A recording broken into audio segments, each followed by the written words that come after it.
La France, terre de foi et de croyance, la parole de Dieu n'a nullement besoin d'être appuyée, d'être assistée de la parole de l'homme, quel qu'il soit d'ailleurs, et quelle que soit sa grandeur, sa valeur. Les prophètes et les messagers sont les seuls garants, dépositaires et porte-parole du Seigneur. Cependant, un accompagnement méthodique est bien nécessaire pour comprendre la parole de Dieu, afin de distinguer la pseudo-religion de la vraie religion et discerner le discours islamique du discours coranique.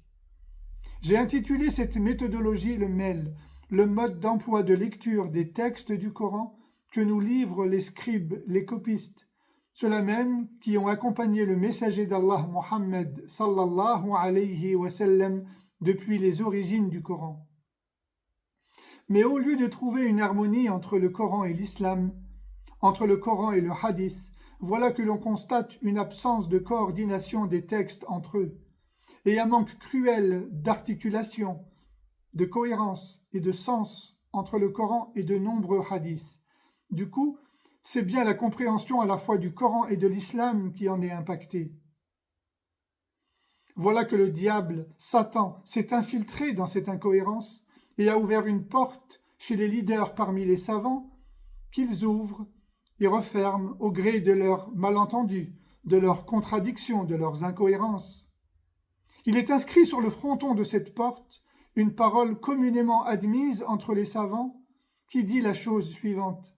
Ikhtilaful ulama'i rahmah. La divergence d'interprétation des savants, sous-entendu au sujet d'un verset du Coran, est une grâce, sous-entendu une bénédiction, une miséricorde.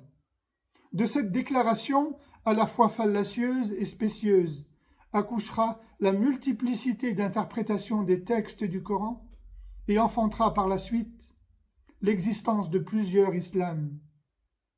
À partir de là, tu peux comprendre à présent l'une des raisons pour lesquelles nous sommes encore chaque jour un peu plus dans la division.